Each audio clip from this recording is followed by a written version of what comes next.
Yo, what's good, y'all? I was just finishing up listing these albums and stuff like that. Yeah, I'm about to turn my camera on in a bit. Give me like 5 minutes, okay?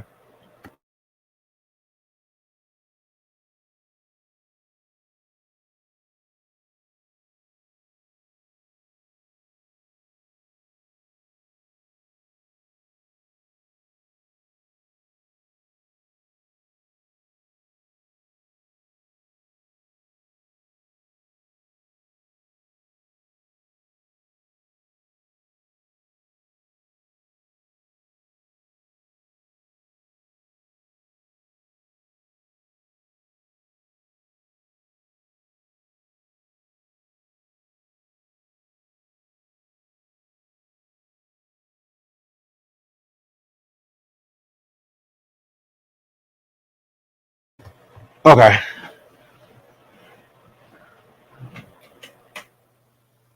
Jesus Christ.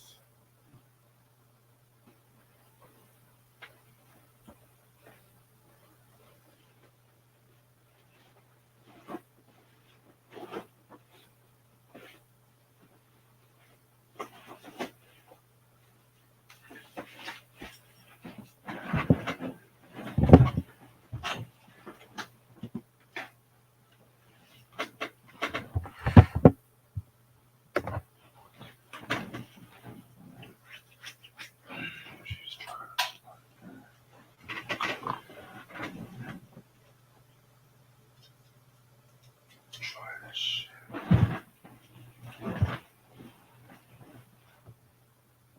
Yeah, yeah, fuck that. Try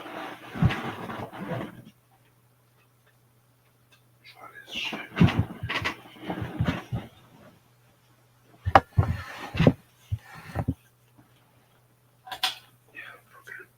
Yeah, rest in peace, Kangol Kid. Yeah, I knew he was battling cancer. I think cancer for a while. He said, "What do I think of 2021?" Are you talking about music wise? What's up, everybody? I'm so tired, y'all. So tired. I'm honestly just gonna do this reviews, talk about some shit, and I'm just gonna go eat something and probably just go to bed. Okay.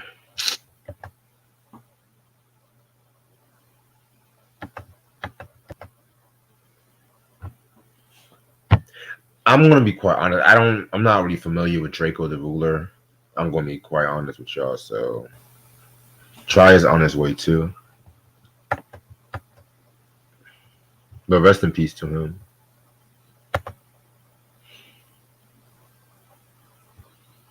For the love of money. Doom doom. For the love of money.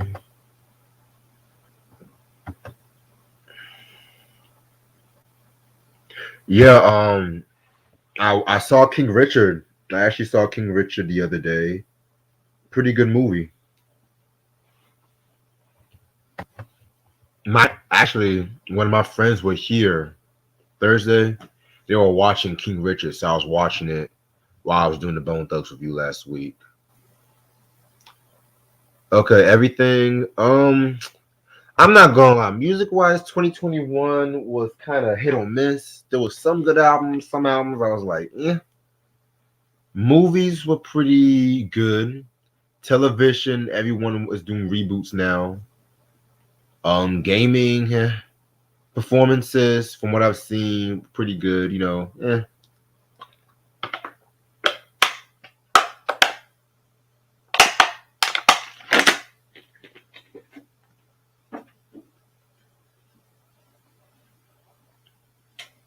Who raps?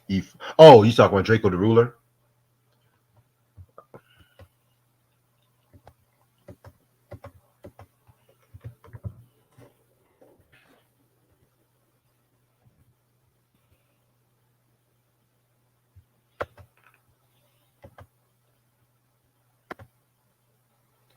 For the love of money.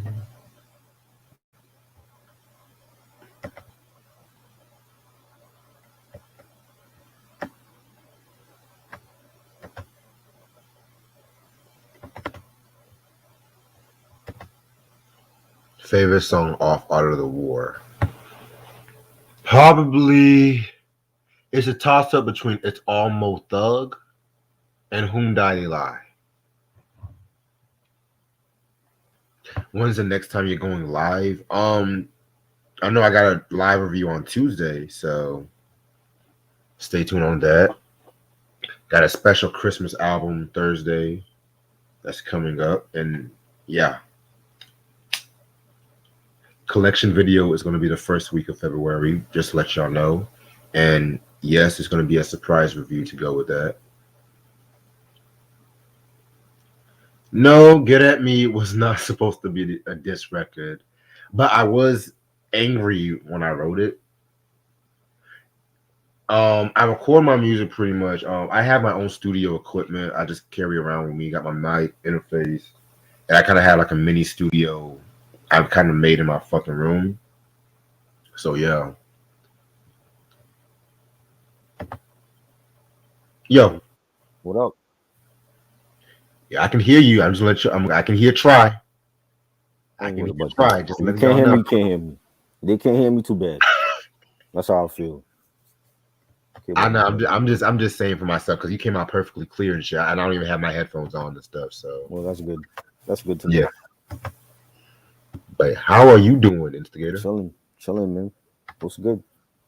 Well, I got some good news. So pretty much, Get At Me.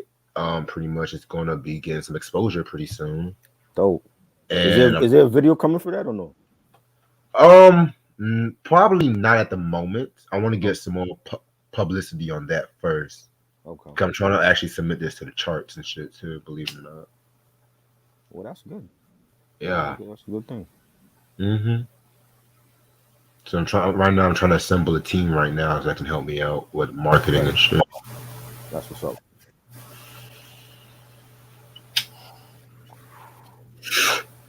But by the way, the shit I was texting you about, which I'm not gonna really repeat on live. That motherfucker gonna get his. That's what I'm gonna say. Oh yeah. So it's him for sure? Yeah, it's him for sure. And like I said, he contacted me through WhatsApp and whatnot, and he was calling me, and this dumbass had his license plate pretty much on the picture. So yeah, I'm gonna pretty much do some shit. That's all I'm gonna say.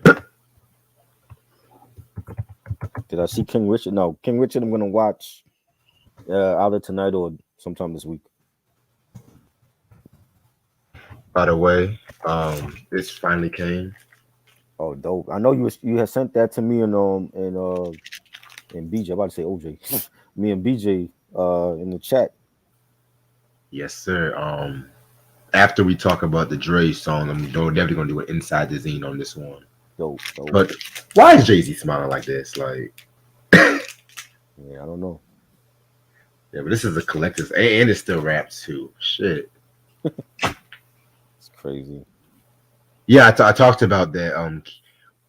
Certain songs it had Michael Jackson in mind, from what I've heard. So yeah, Take Back the Night, that was one for him. I mean, yeah, if you listen to like the whole Justified album and songs on the double album or the 2020 experience, they had Michael in mind for that. Exactly. You know. Yo, I was just finishing up this album. I did not know Will was throwing shots at somebody on a certain song and shit. I wanted to ask you that too. Yeah. You could tell he's talking about somebody. You're talking about. I didn't understand that. Numero Uno, right? No. That song? Not that song. There's another song. That was the song I was looking at. Oh, that was a song? No, I was talking about the first song. You talking about Then She Bit Me? Yes. Really? So the part when we talk about that song, the part where he goes into rapping, because he was, maybe we gotta talk about that song. But the part where he's like rapping and then he stops, that part it sounds like he's talking about somebody. I have a feeling I know who.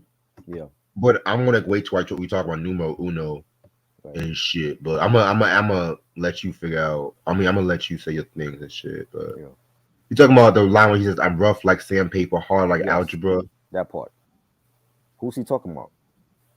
He said I there's a have a part where he's like I wrote down the lines too, but I don't know who he was up. I don't remember him having no beef like that. So I'm like, who the hell is he talking about? well, you know how I do. I have to do my little research and shit. Right. So there's a story actually, which we'll talk about. But yeah, man, that's the thing about I loved about rappers back in the day. Not all beats were publicized and shit. Yes, I That shit, saw. My bad. you good? I saw the trailer for Sonic 2 with Tails and Knuckles. I used to play the game with Tails and Knuckles in the game. So Yeah, I'm a '90s Sonic head, so anything after yeah. '98, I'm just kind of eh. But then after '06, it's just Mhm. trash. I mean, it looked good though. The trailer looks good. They got Tails looks accurate, and Knuckles is under Eggman. Doctor Wild, yeah, under him, and I like the first one, so I will be watching part 2 when it comes out. Did I ever play Spider-Man? I had Spider-Man 2 on PS2. I had the Spider-Man game, so yeah, I did play it, and I used to use Spider-Man a lot in Capcom vs Marvel.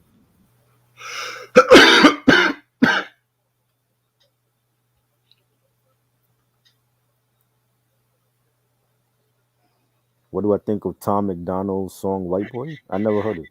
Who the hell is Tom McDonald? The only McDonald's I know is the restaurant. I never heard the song. I don't know who that is. But I yeah, like what that time? Martin Luther King shirt, Reg. I appreciate it, man. We're like a collective like t-shirts over here. I got like Yeah, some new ones coming. I got some new ones coming in the mail too. So yeah. Speaking of t-shirt, I'm trying to like do a Christmas thing for yeah, the masquerade. I'm trying to work on that tonight we might have since to do that. We might have to do like a whole like hour of like showcasing some of our like favorite t-shirts or some shit. like fashion trends. That Yeah, definitely. yes, yeah. Because I Yeah. know you have a lot of good stuff. You know what I'm saying? So I mean, I damn, try. it's good. I mean, I try. Let me stop. Do I like McDonald's? McDonald's the food. I don't eat McDonald's no more. So I grew up on it, but I don't eat it. I don't eat that. I haven't ate McDonald's in years. What's good, Sam? Hey, can you still hear me? Yeah. Okay, cool. Candlelight said I got really good at DJ blends. That's dope. I like DJ blends, So candlelight. especially when it's like hooked up. When they hook up like the acapellas with the right beat. You Oh, know. check out these red lights I got too. Let me see that. Oh wow, you just going all out. You got blue. You got red. What's next? You I got mean, the blue yellow. light. I had to, the You blue still on the lights went blue? out. So they ran out of blue lights, so I'm just gonna get red lights and shit. Wow. I was Okay. thinking about doing a review in red light, but I don't like the camera quality. So on the Yeah. shit. So You gotta have that for when the shorties come over. oh yeah, I got Shorty coming over tomorrow. So you know, What do you think about Halloween? I thought it was trash. Didn't I like it? Resurrection was trash.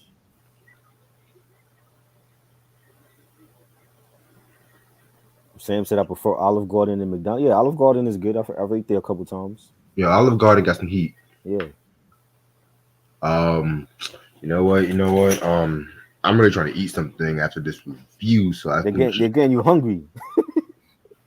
Yeah, I gotta work early in the morning too, so Right. you know how that shit goes. But I'm ready whenever you are. Okay. Let's go. Actually, LMA, I will smash. Definitely. Um, Georgia is cute though. She cute. you said what? I said Georgia Smith is cute though. I never seen the picture, of You Jordan never seen Smith. her? Yeah, Never seen I believe she's from London also. She has like an accent. London. Okay. I'm gonna say, yeah. Yeah. Um, alrighty, let's get this shit started. What's good, you too? How's everyone doing this lovely Sunday night? The best night to watch us. This your boy Reg Thompson, Reg in the building. Got my homeboy, the instigator, Try. What up? And what is the group that we're talking about? Let me stop. You know, man, I always try to like break the ice and shit, but we're gonna talk about DJ Jazzy Jeff and the Fresh Prince. Damn, this light is goddamn okay. And in this corner, This came out Halloween of 1989. It definitely has like a Halloween vibe to Yeah. it. I don't know if it's because I've always felt it had like a spooky vibe, something to be kind of had a spooky vibe to it. But now I don't know if it was intentional. They want to drop it on Halloween, but Right. clever. It only came out with 2 singles. I think I Can Beat Mike Tyson and Jazzy's Groove. And DJ Jazzy Jeff and the Fresh Prince produced this whole album. All right, so after the release of He's the DJ, I'm the Rapper, pretty much they were getting ready to release this album, but this was really the beginning of when Will Smith was going through tax problems and shit with the IRS because he was overspending and shit like that. And it's kind of crazy because he almost went bank. I think he was close to being bankrupt around this time too. Right. And also around this time, they were offered to do House Party and shit too, but they declined House Party, and that actually went to Kid and Play and stuff. So a great movie. Yes, sir. Yes, sir.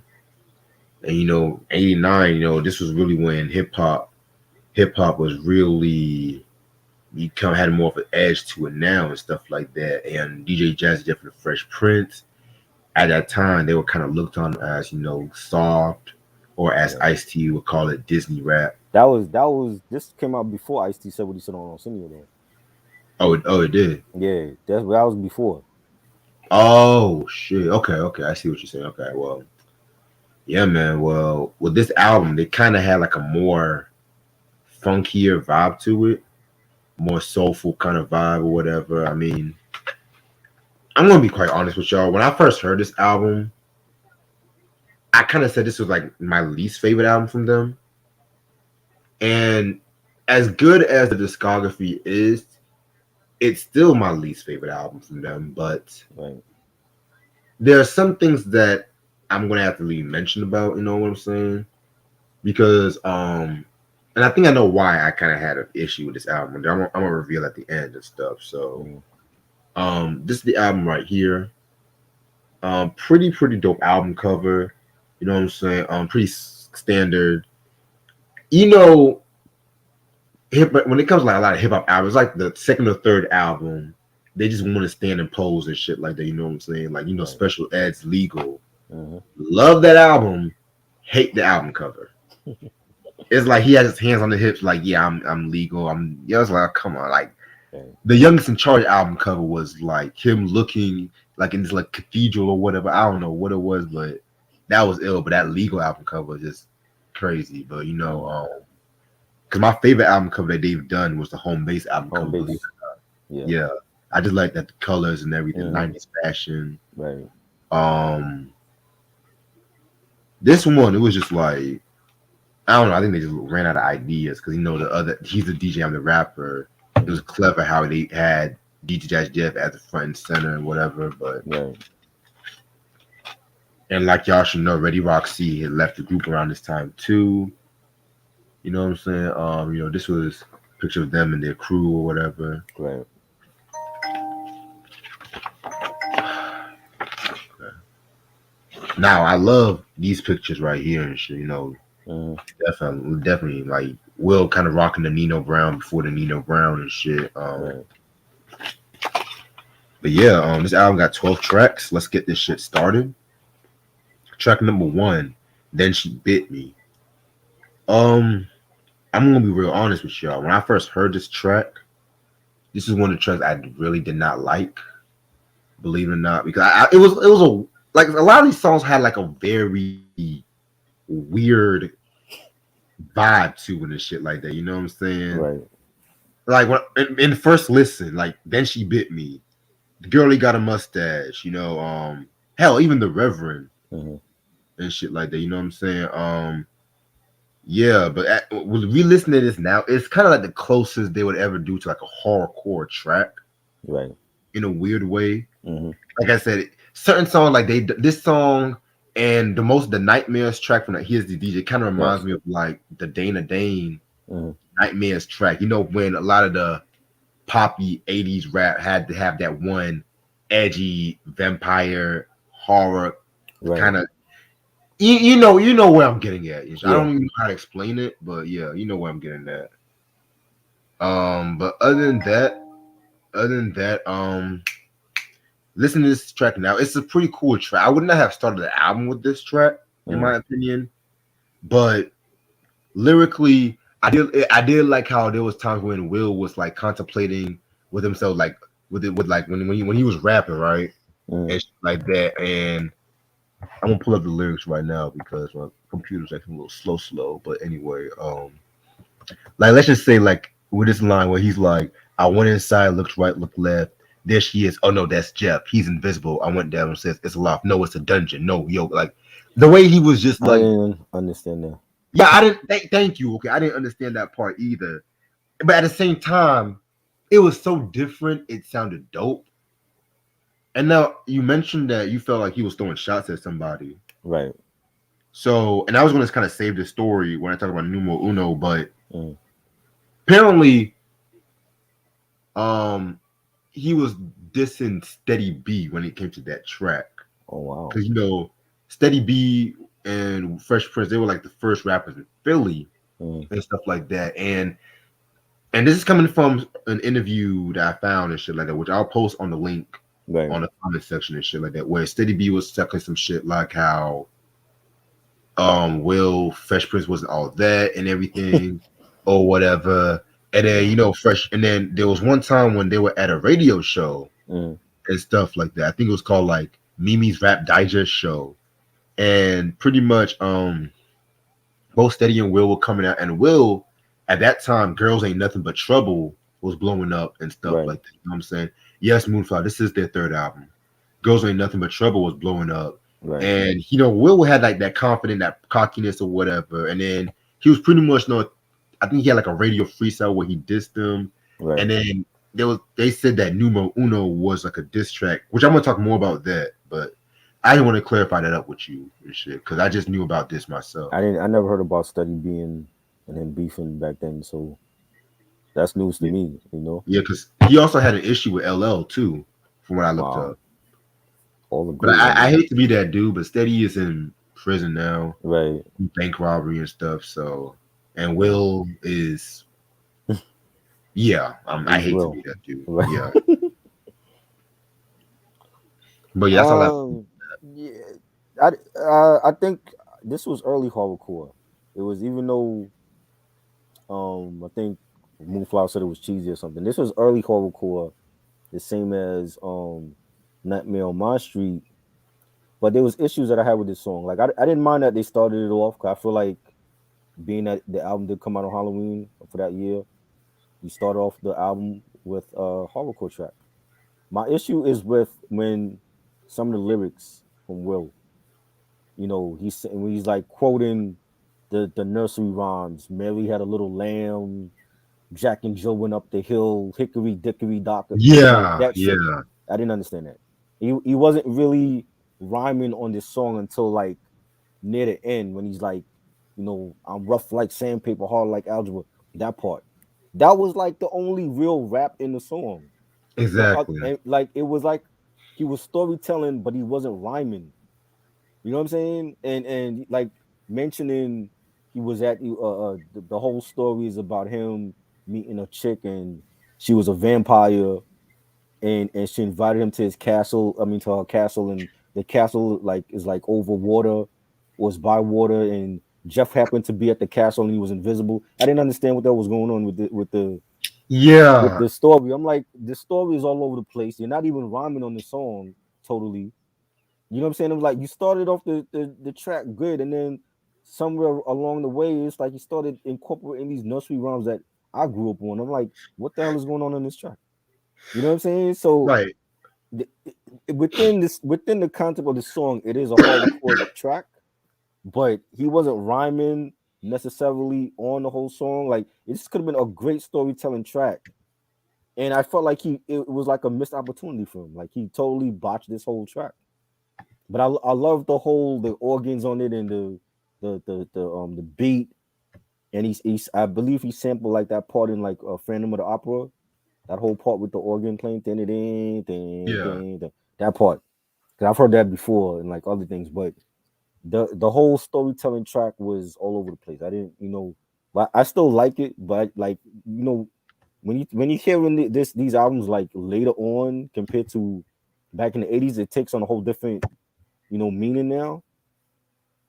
But yeah, I didn't care for it. Was I feel like he could have fixed this track. We needed another version for this song because he totally messed up this whole track.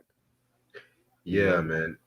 Now you see why I kind of had like an iffy feeling about this track when I heard it and shit, you right? know. But by the way, I posted the interview on the chat. The Okay, interview is actually from the Philly hip hop DJ, DJ Tap Money. right, He talks about the Steady B. He talks about the Kwame and the Biggie line against Kwame. right. Pretty interesting Which interview. Y'all should which watch that almost like ruined Kwame's career after that. it. Pretty much. You know, Well, rapping wise, let's say rapping rapping wise. wise, right? All right. Now we're gonna get back into familiar territory with I Think I Can Beat Mike Tyson. Very dope track. This should have started off the album. You think so? Yes, because usually I don't like singles that started off the album, but Right. this was like familiar territory for the Fresh Prince, with DJ Jazzy and the Fresh Prince. And at that time, Mike Tyson was just that dude Oh yeah. and whatever and stuff like that. Q, you could have not read that article that fast. Kill me, I'll kill me. Let me stop. But yeah, where was I? So yeah, the same way how y'all motherfuckers look at Floyd Mayweather now, Mm-hmm. niggas were looking at Mike Tyson back at the time Yeah. and shit. For heavyweights, yeah, definitely he was unbeatable at that time. Exactly. You know. So again, it's a storytelling track where Will and Jazzy Jeff were watching Mike Tyson fight, and Right. Will was just like, "Oh, Mike Tyson, he ain't all that, or whatever, and stuff like that." So he pretty much calls up that snaky devil Don King, to say to fight, and he realizes what he's done last minute and shit like that, and it's a pretty funny ass story, or whatever. The video was iconic too because it actually has Mike Tyson in the video, Mm-hmm. and if I'm not mistaken, it has an early appearance from Alfonso Ribeiro Oh and shit wow. too, which he ended up. The rest is history. That's all I gotta Right. say. But yeah, Chris Rock too appeared in the video, but yeah, he made like a little cameo and shit. So Mm-hmm. yeah, man, very very dope track indeed. One of my all time favorite songs that they ever done. Yeah, I love it. Mike Tyson is my Muhammad Ali. Like I only saw clips of Muhammad and you know just hearing how great he was, but seeing Mike Tyson fight in during the '80s and '90s, it was something special.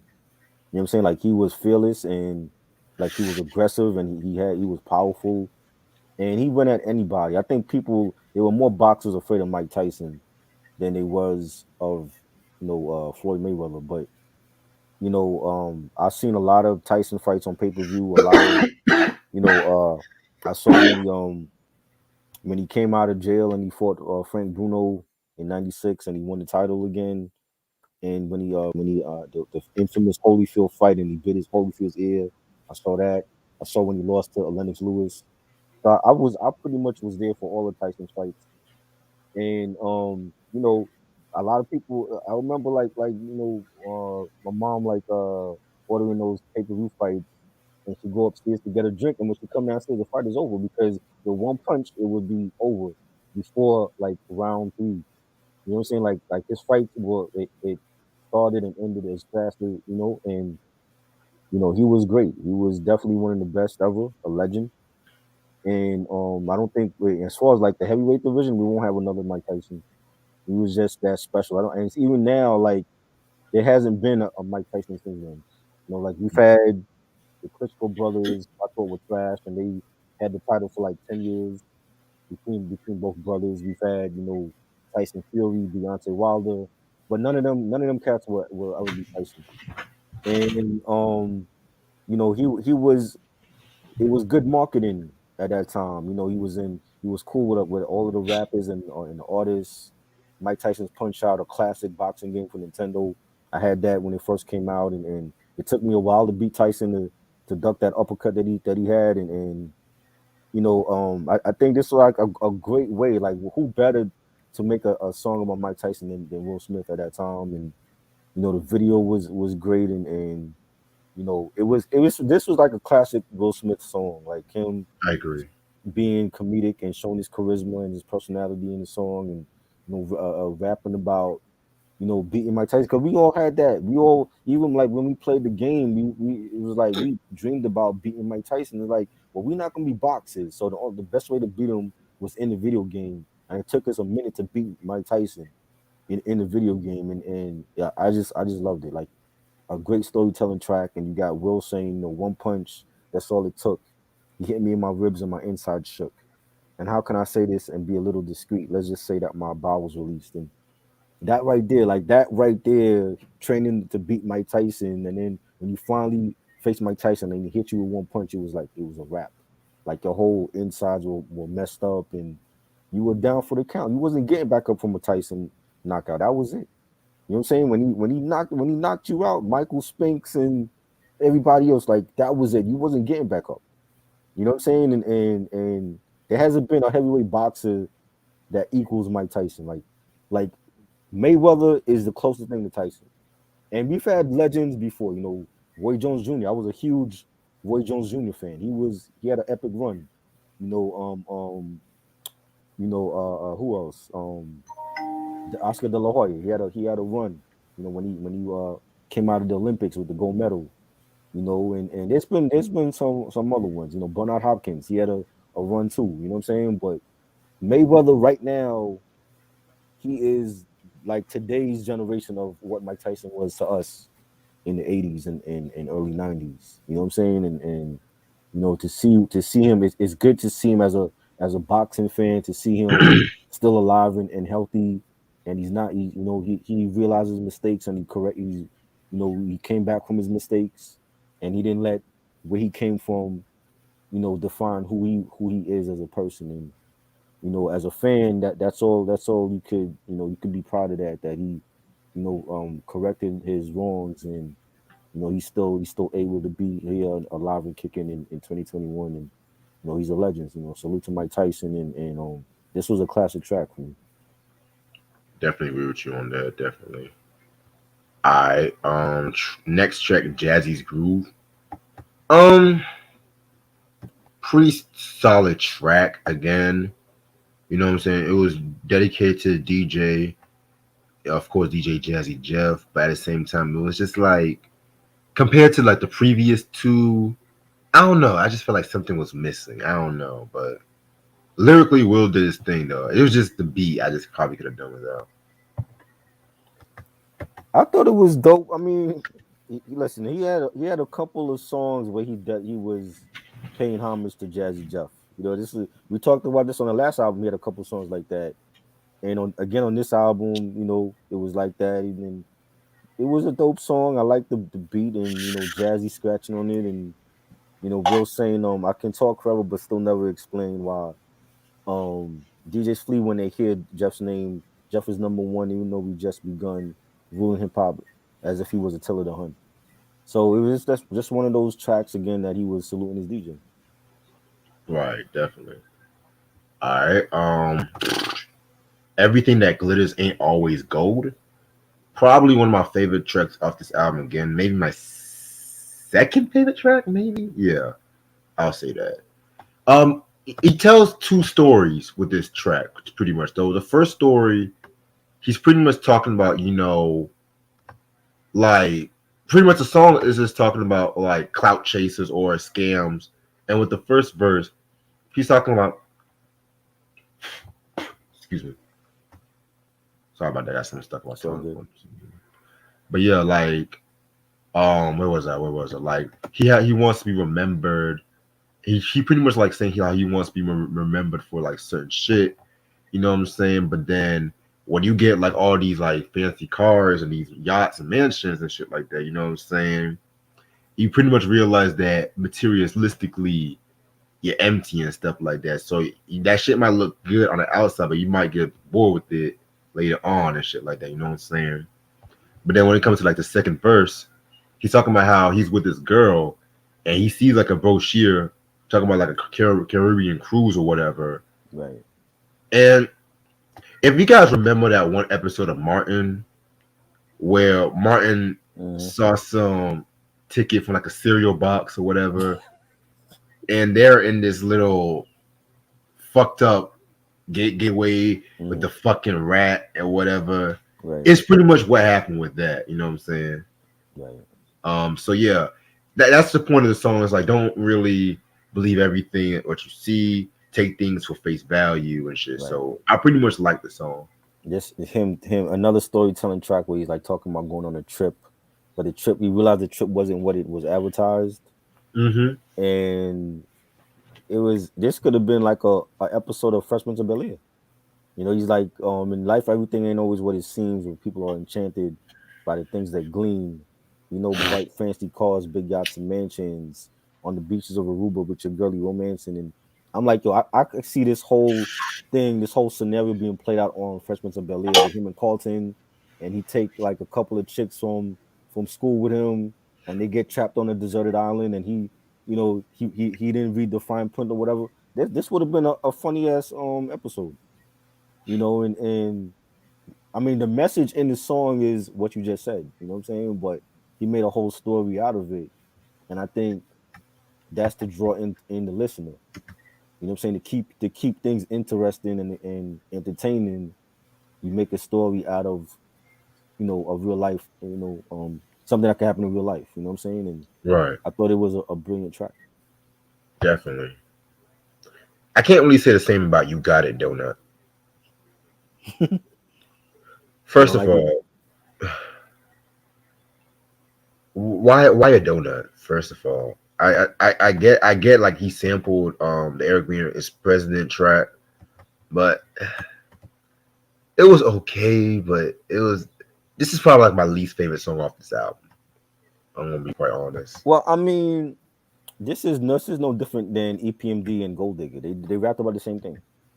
Yeah, but see with the EPMD Gold Digger and shit like that, they were pretty much straight to the point. Like it was pretty much straightforward Gold Digger. This nigga is talking about, oh, I'm a donut. Like, was that like some '80s slang? Don't it? Like when niggas call themselves like a donut or Well, some I shit. didn't get that part. I got the whole part about the, you know, dating the female that was a gold digger, and he spent all this money on her and she was playing him anyway. Like I got that part of the track. The whole Mm. donut part might have been some slang. We never use. I mean, at least for me, I never used the term donut unless I was actually eating a donut from Dunkin' Donuts. You know what I'm saying? We never use that as slang like that. So maybe that was like a Philly thing or something. New York didn't do that. You know what I'm saying? You Yeah, know, Philly had their own slang too. It wasn't just, you know, East Coast, whatever New York said. Everybody else said, like, Philly had their own slang and stuff too. You I know, feel you. Maybe I just felt like he probably could just executed it better. I Maybe. mean, like when he's saying like, oh sweet music, oh what sweet music she and I made. Only I was getting this while she was getting paid. Everything that I owned, she took it all the way down to my food stamp booklet. So she was playing him the whole time he was dating her. You know what I'm saying? Like he was spending like this. This is Gold Digger. This is EPMD. You know what I'm saying? Like you know Kanye West, Gold Digger. Same thing with that song. It was the same thing. Same situation. Shit. You know. Uh, well, maybe I'm just used to like the straightforward approach on how rappers talk about gold diggers and shit. But That that's what he was doing in the song though. yeah, I know. But like I said, I know now. But when like I said, when I first heard this track, it was just like I don't know. It was just caught me off guard pretty much. What he So Moonflower said, don't it means someone who lacks intelligence. Well, his friends did try to warn him about the chick, and he didn't listen to his friends. He still true, dated her, and she basically made him broke. definitely. Okay, You know. I understand. Okay, now I understand. All right, thank you, bro. But now this is the most EPMD track off this album. The girl he had a mustache. And if you guys know about EPMD, y'all will get that reference and Mm-hmm. shit. Yep. Um, I'm not gonna lie, this might be my favorite track off this album. Like I Okay. said, it was the weirdness of this album is pretty much escalated here and stuff. So a lot of chick tracks off this song. It's Will Smith. That's what he was about. I mean, he was about having fun, but he was still, a ladies' man too. It wasn't all about LL. True. But like compared to like Rock the House and He's the DJ, and I would even say the Home Base, it was just like three back-to-back chick songs. I'm just like, What else was maybe it? it was He's not a gangster rapper, so it was either women or something comedic, a storytelling track. He wasn't a street artist, so now hold on, LL wasn't a gangster rapper and shit. He talked about a lot of shit in yeah. the But Walking with the Panther, I which think y'all love LL, to diss and shit. I think LL grew up a little bit rougher than Will Smith did. He did, but he did, but at the same time, it was just like he grew up rougher. But when we talk about gangster rap and shit like that, it's especially around like 87 to 89, he's always talking about murder or robbery. Or if you're using the Ice-T approach, you're trying to use your mind as knowledge, or like, because Ice-T had the heavy metal approach with it, but right. I don't know. It's all about marketing. Like LL was marketed as a woman, a ladies' man, but still able to crush any MC, right? Right. Will Smith was like the dude that could go after the chicks and pull your girl, but he wasn't street. He was more comedic. He would make the jokes, the classroom clown.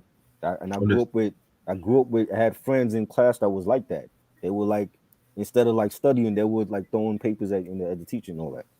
You know what I'm saying? Understandable. And then when you look at an artist like Hammer grew up from the streets of Oakland.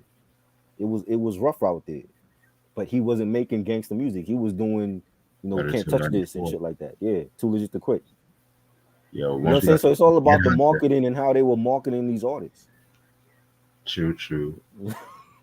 Yeah, but I think next week he gets a little too gangster. Let's just say that. Yeah, but nobody believed he was like that back then. I know. Me. You can't go from, please Sam, don't hurt him to the Funky Headhunter. Like, we didn't believe what Hammer was doing. Hammer was still doing Pumps in the Bump. Like, how gangster are you if you're doing Pumps in the Bump? You know what I mean? That's how we took it. So it's like this man was dancing in parachute pants. Like, there's nothing gangster about that. You know what I mean? Shit. So yeah, man. Girlie got a mustache. Very fire joint.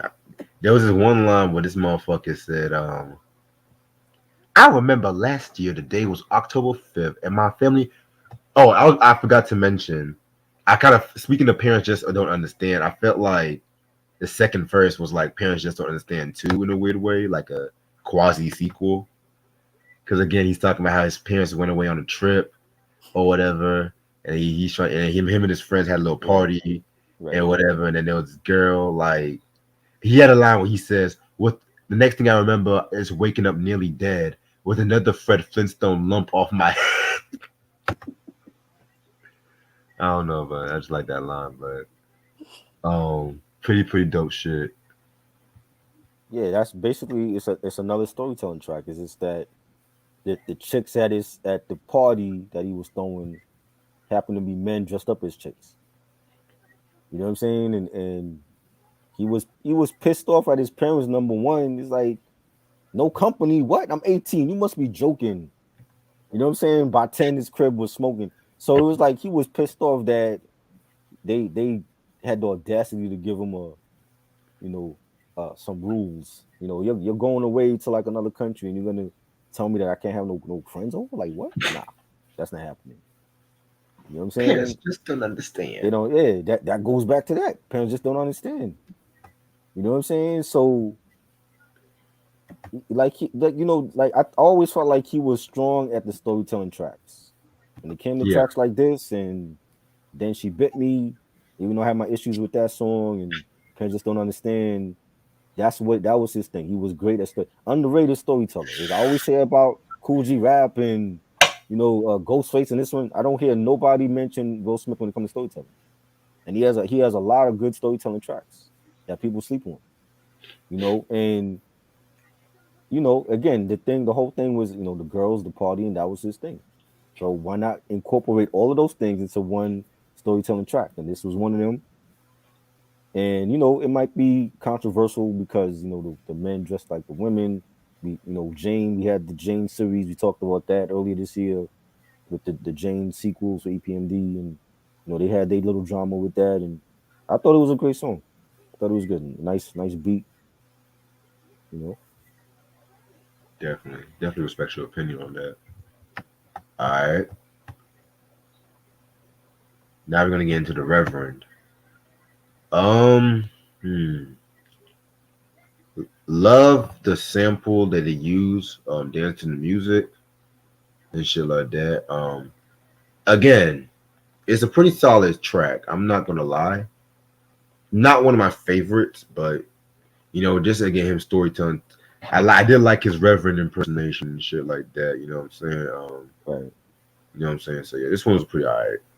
It was alright. Nice. It was like more up tempo dance track. You know. Yeah. Now we're gonna get to Who Stole My Car. Very underrated song if you ask me. Right.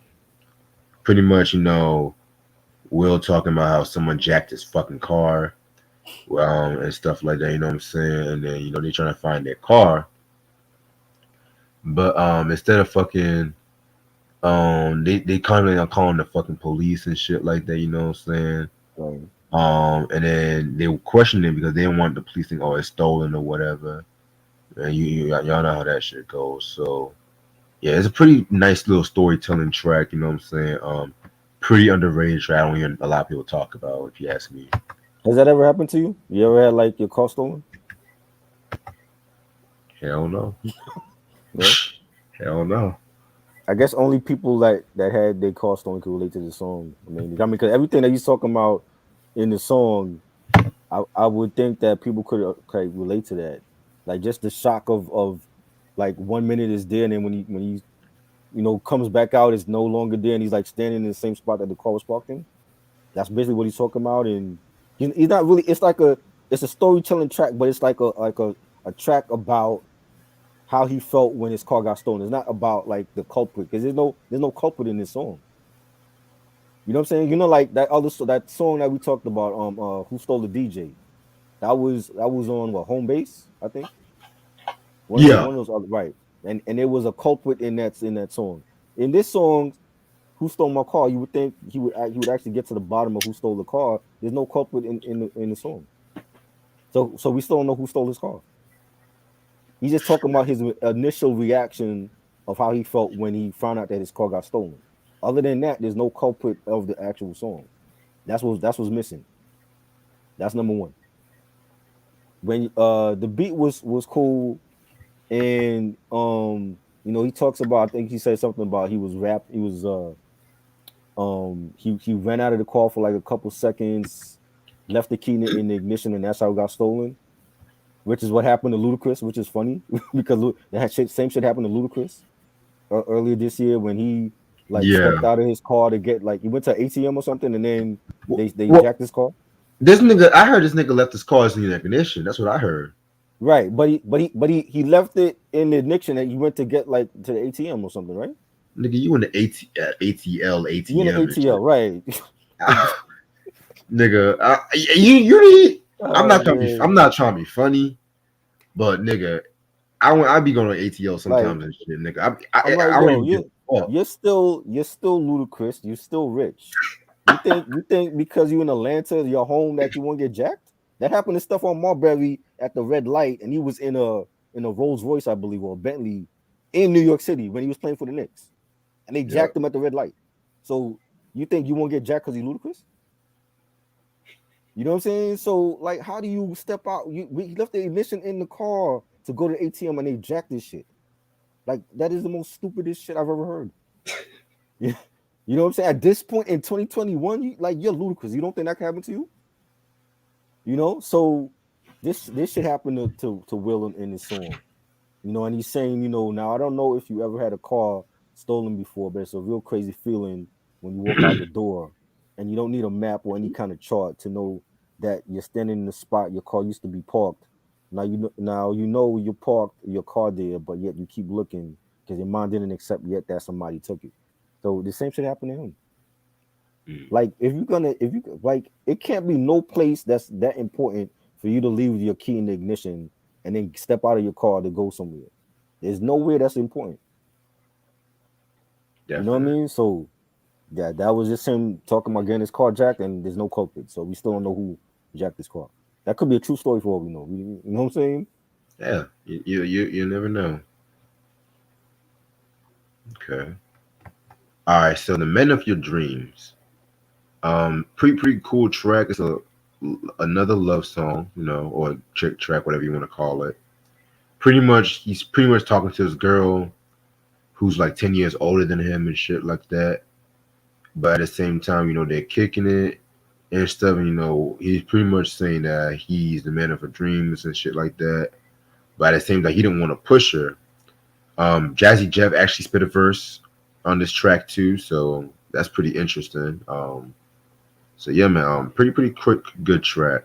I thought it was whack. Then I like it. I like the beat. And there's not too many times I say that about Jazzy Jeff and Fresh Prince, but I didn't care for this song at all. Oh wow, wow, okay. Jazzy Jeff rhyming on it didn't help it. It was just him spitting on a whack beat to me. You know, So would you rather listen to a love song from Walking with the Panther or this one? he had a love song on there. No, I'm just saying, would you rather listen to any love song on LL's Walking with the Panther album over Yeah, I this? mean that wasn't a well, that's not a classic album to me. I know some people love that album, but there's songs I could hear off of the album. You know, I feel you. All right, so now we are at numero uno. Again, another favorite of mine and shit. Pretty much a braggadocio joint. Like I mentioned, it was said that he was throwing shots at Steady B on this one, especially I think with lines like I'm known to destroy you and your crew if you follow the rules. I'm number one, I'm the prince, I'm the lyrical gun. What you dissing me, you'll cut that out, son, because I'm a weapon. You heard what I said, and I should have a danger sign on my forehead and shit. So he was really it was like one long verse. I mean not long. Well, it's like a short first verse, but the second verse is like long as fuck and shit. So pretty dope track, and I love that beat too. That beat had like a little funky edge to it, so I like it. it's all right. He says, "All right, It's all right. It's not great. I felt like the verse he had, the short verse he had on "Then She Bent Me" was better, and he didn't address who he was going at on that. I don't know. You could tell he was going at somebody on that song, mm, but he ain't mentioned no names back then, so it's not even a subliminal because like he's not even giving you a clue on who he's talking about. I don't even think Dick Tracy could figure that shit out. You know what I'm saying? So shit." Next is Too Damn Hype. This shit was whack. yeah, I ain't care for it. All right, and it leads into Jeff was on the beatbox, which he's rapping more. It's alright. I mean, it's not really anything special in my opinion. Again, it's another track, dedicated to the DJ. Yeah, And I thought it was dope. It had like a dance beat to it. I thought it was cool. A nice way to end the album. I feel like the last 3 or 4 songs, the album tailed off after that. yeah, definitely. You know what Well, I mean? mine is numero uno. Well, you like that. I didn't really care for it, but he's not. I'm pretty sure at that time he could have did a battle rap if he wanted to, but that wasn't his thing. Again, like he was all about partying and good times, and every now and then he would give you throw a message in there for on his songs. You know what I'm saying? But that wasn't the type of music he was doing. Now, if it was Curtis Blow, it would be a different story. But he wasn't Curtis Blow. Right. You know. All right. So overall, yeah, like I said, this album's okay. It is probably like in comparison to the other four, is my least favorite album from them. Lyrically, I mean, he was still doing his lyrically. They're like it was, production was good too. I liked how the production was like a lot more funkier, and I kind of felt like they were trying to really compete with like what was really going on at that time with like when it came to like albums like 3 Feet High and Rising, um, probably like Straight Outta Compton and shit, shit like that. Right. But at the same time, there was like a lot of it was like there was the thing with this album, like let's just say it was a good song. There might be a couple of things that might bring it down a couple of notches or whatever. Um, Sequencing was not the best on this album, in my opinion. Yeah, I'll personally give this a 3 mics. I didn't Personally, like. I think the album tailed off after like the last 3 or 4 songs. It brought it down. But I do feel like he had some bangers on here. You know, his great storytelling tracks. So as always, I think that was like a strong point for him. Um, you know, I think I can beat Mike Tyson. That was like the biggest hit off of here. I don't know why they only released 2 songs. I think they could have like released like a couple more singles off here. You know, yeah, I guess the IRS problems was just right, like playing a part, and then the album commercially was not touching. He's the DJ, I'm the right, rapper. right, I guess like Jive didn't really want to push the album right. like that markedly. And around this time too, he was actually arrested around this time too. Really? What did he do? If I'm not, hold on, I'm gonna pull it. He was like, I think it was for like assault or some shit like that. Will Smith? Yeah, Will give me. Smith? Will Smith? I can't think of Will Smith assaulting anybody. Okay, so pretty much, this is what happened. This is from what I got research from. Okay, hold on a second. He was arrested because he was involved in an argument which resulted in a man who almost lost his eye. But it was like later dismissed and shit because they thought he almost busted somebody in the eye or some shit. So What? I never even heard that. It's crazy. yeah. Wow. So next week, Your favorite album? yes. Well, we'll talk about that Home because Base is my favorite album from them, and then he's the DJ. I'm the rapper. yes, This one was it was good. The last 3 or 4 songs I didn't care for, but if you cut that off, if they made it like a 9-track album, it would have been even better. You know, but like Who Stole My Car? Girl, had a mustache. Everything that glitters ain't gold. Then She Bent Me. Those are my favorite tracks. I think the production was good. I'll give it a 3.5, but it's not my favorite like it used to be. It used to be my favorite when it first came out. yeah, I can tell. And I hearing the album again after so many years now, it's not my favorite. Well, Home Base was always my favorite one from them. This was right up there with Home Base, but it's not there no more. But he's the DJ, I'm the rapper. Definitely better than this one. And Home Base to me is a classic. That's Rock the House was okay. Cold Red, we're gonna talk about that one. But yeah, Home Base to me is a classic. That's a classic. That's the one I was like promoted heavily because they dropped a whole bunch of singles off of that album. You know, but this was decent. This was decent. There's a yeah, couple tracks they could have took off to like 9 tracks though. Like the last 3 or 4, they could have scrapped that off of the album. I see. Yeah, because I was kind of expecting a more positive reaction from you. To be real with you, No, because it's a good. Well, it's not one of. I'm seeing 2 mics. Q. This is not a no 2 mic album. This is not one of Tupac's trashy posthumous albums. No, this is not 2 mics. This album is better than that shit. I'm just saying it's not to me. It used to be my favorite when it came out back in what was it 89? This came out yeah, 88. 89. It was my favorite back then, but their classic to me is Home Base, and he's a DJ, I'm a rapper. Those to me are their best albums. Rock the House was okay, but it's not great to me. This one was decent, but they could have made this only 9 tracks, and it would have been great to me because I feel like the last 3 or 4 tracks brought the album down. It wasn't needed on the album to me. But his like I said, like his strong points on the album was the storytelling tracks, and I think I can beat Mike Tyson. That's a storytelling track, and it was huge because Mike Tyson was bigger than life in boxing that time. You know what I'm saying? That's really the only huge shit that he had off of this album because the record label didn't promote the album like that. It was only 2 singles. I only remember the Tyson joint. I don't even remember, was it Jazzy Groove was the second joint? The second joint? Jazzy's Groove. I don't even remember that joint. You know what I'm saying? So that I blame that on Jive Records. They were the ones that they were signed to.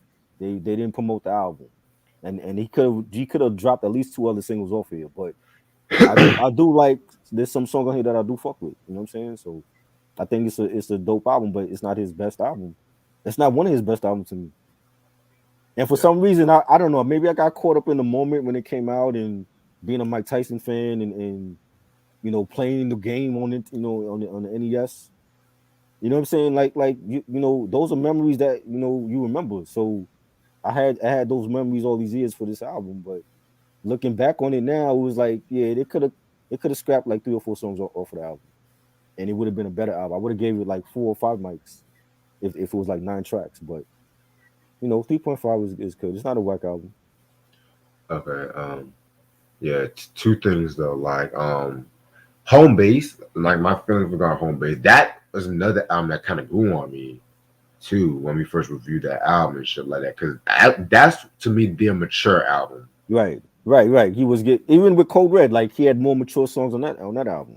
Yeah. And this is before he hooked up with Jada. You know what I'm saying? So his mentality at that time he was already. I really did not want to mention Jada in these reviews, but you know what? They're nice people, so I'm cool with them. They're nice people. His mentality at that time for Home Base and for Code Red, he was already, you know, discussing family and settling down. So, you know, remember he had Trey with another woman. You know what I'm saying? This is when Trey was young. So, you know, those are mature albums for him. And I think that's why Home Base did so well, because he was already, you know, Bel Air was already a big hit on as a sitcom.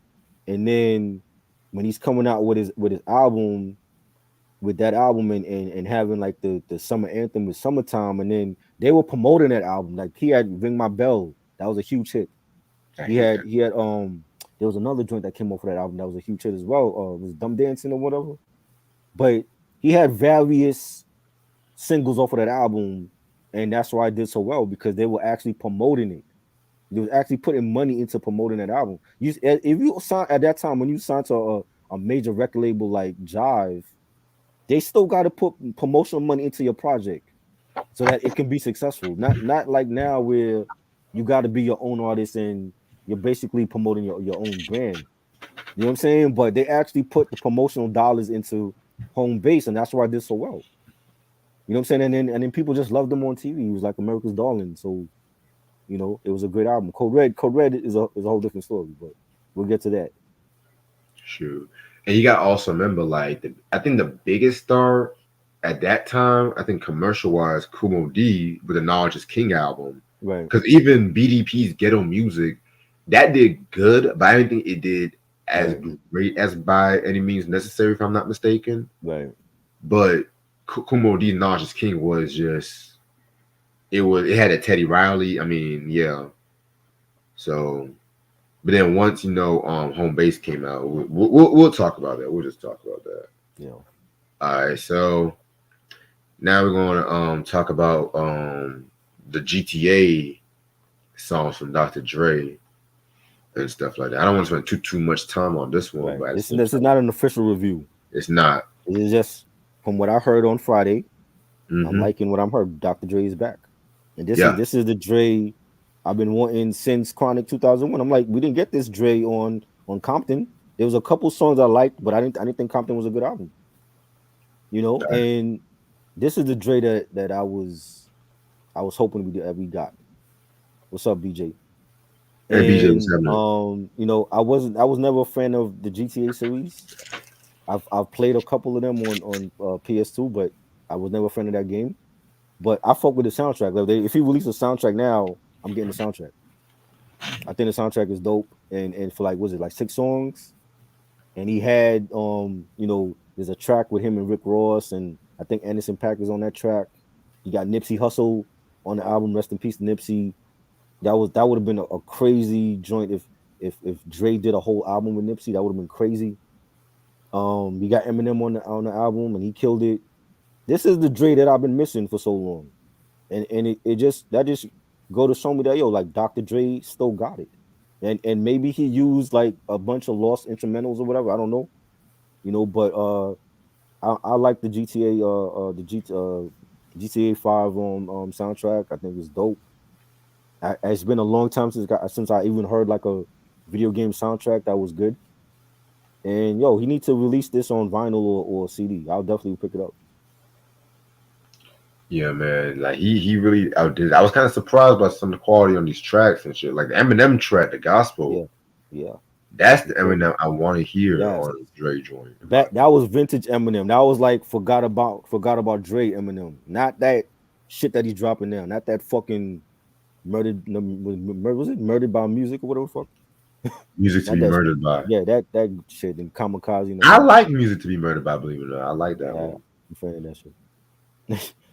They actually had rappers that for guest appearances and shit, like Ya track. I mean, Right. But yeah, but Dre still got it, and like I said, it might be new music to us, but it might be those tracks might have been sitting there for years, but right. it sounded dope as fuck. I'm like, this is the Dre that I miss. I'm like, where was this? I want to play that GTA game now, but I'm not buying to play a PS5 for this to play the game. But I want to play that new GTA 5 because Dre's in the storyline. Definitely. All right. So now we're going to talk about this Inside the Zine. Right. And by the way, my favorite tracks was the gospel Mhm.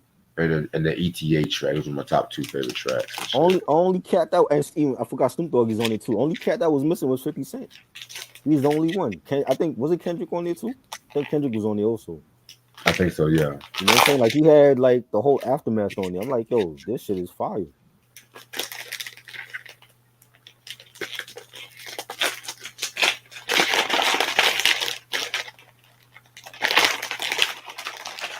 Okay.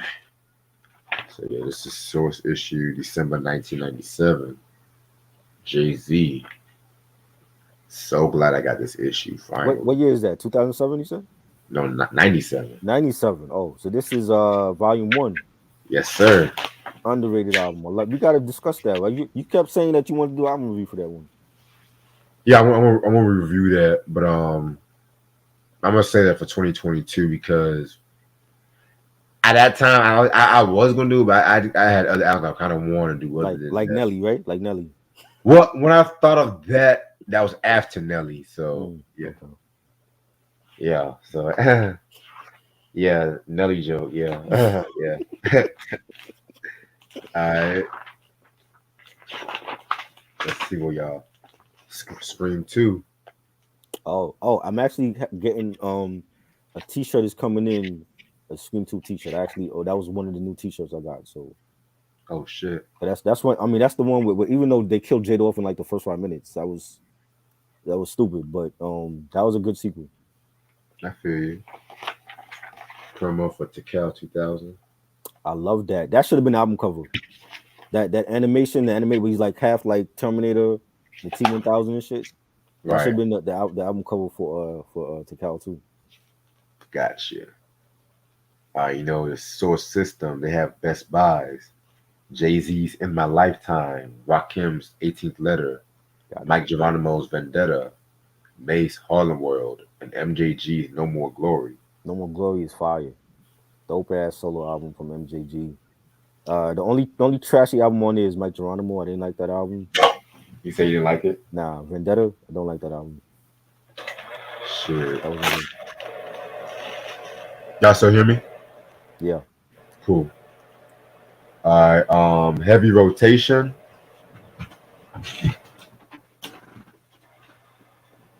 Heavy Rotation. Busta Rhymes When Disaster Strikes. Oh, what's the shit, yo? Show us the pages. What? The pages. Oh.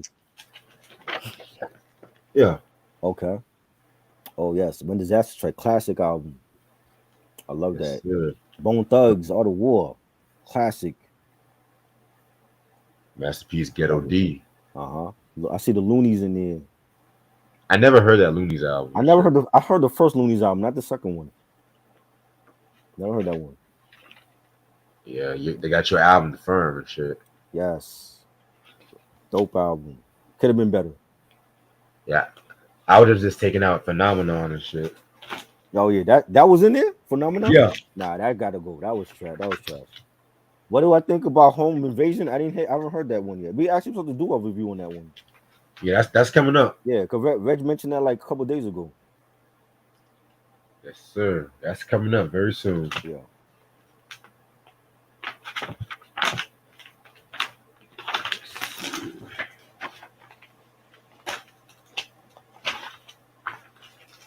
Fundubious. Yes. Which one is that? Oh, that's the third album? Yeah. Yeah, I haven't heard the third album. Just the first two. I've never really been a big fan of them like that. They were dope. I have the first album. That was dope. I love the second one, Brothers Doobie. That might be their classic album.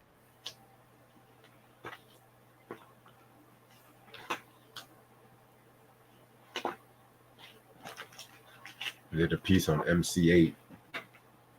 Dope. That's G standing.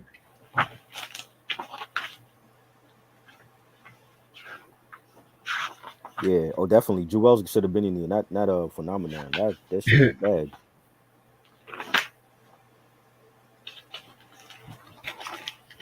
Queen Pen. What do you think about her albums? I never heard of albums. Never heard albums? Nah. The first one was good. The second one was decent. It didn't get promoted though. The second one. Oh damn. 3-6. Yep. Classic album.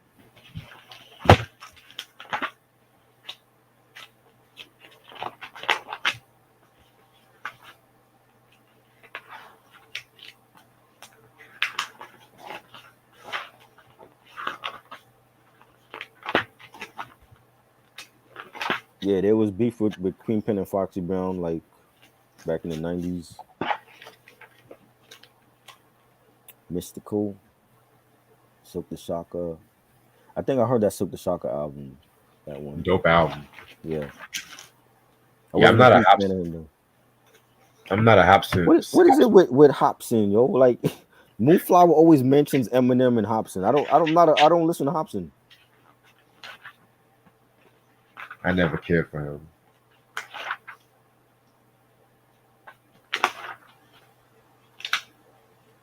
Wendy Williams.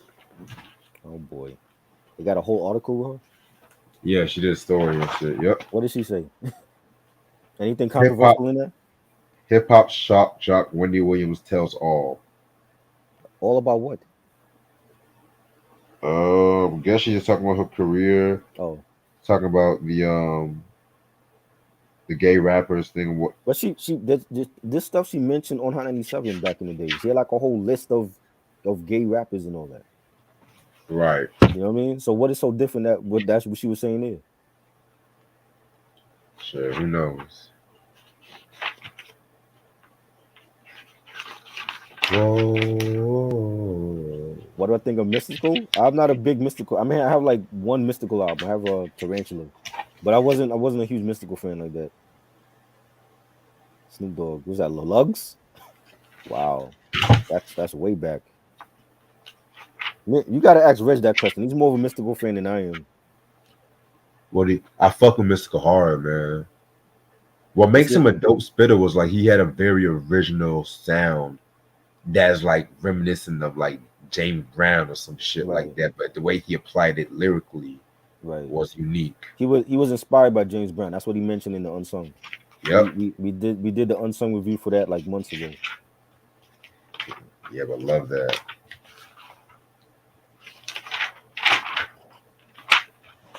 Jigga JC. Oh boy. Ballhead Jigga. You said what? Ballhead Jigga. Now he looks like Sean Marley. Big Willie style. Yes, classic album. BJ likes Mystical. Mystical, he was different, you know. He had his own style, his own lane. Bro, what the What do you fuck think kind of of ranking is that, bro? What do you think of Project English by Juvenile? I never heard that one.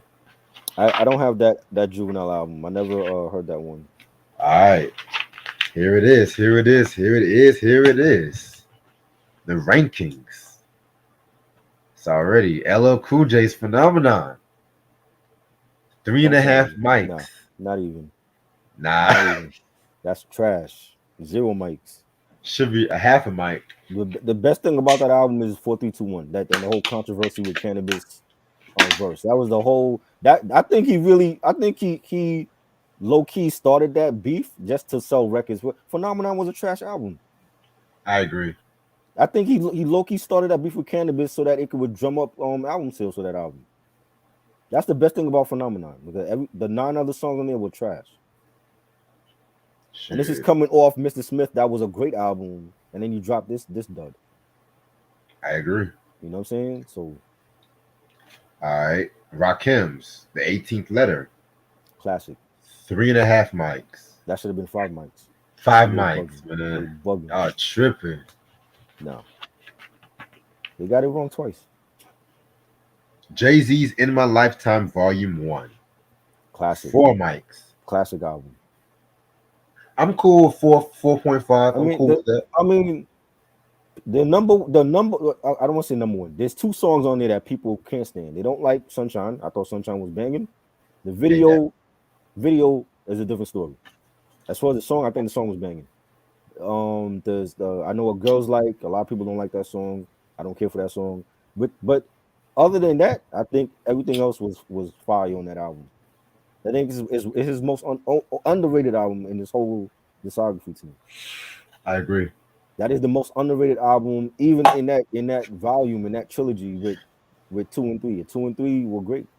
I think volume 1 is just as great as 2 and 3. Definitely. All right. No, Will I Smith. disagree. I think Sunshine was a banging. I think people remember the video, but as far as the song, I think Sunshine is a banging track. Yeah. I feel like songs like Rap Game, Crack Game, Lucky Me That was fire. were more underrated. Definitely. Face Off. Like, dude, remember Jay-Z did Streets is Watching, and he did a video for all of these songs from that album.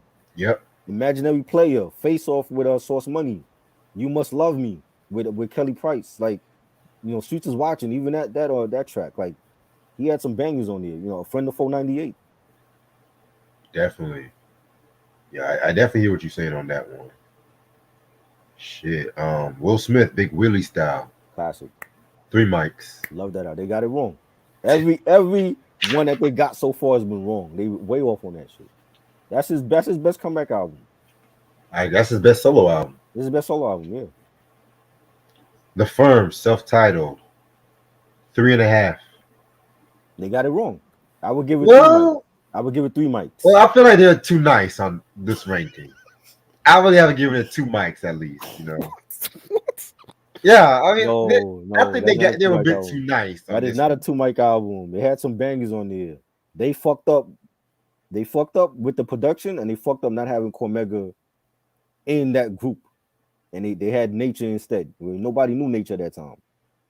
Right. You know what I'm saying? It's not a classic, but there's some bangers on there. I love Phone Tap. Phone Tap might be the best song on there. Phone Tap was fire. I'm Leaving with Nori. From Fiasco was banging. You know, I heard a lot of freestyles with rappers using that From Fiasco beat, Eminem included. It got some bangers, but it's not a classic album. But I think because of Dre and Trackmasters, it didn't mix.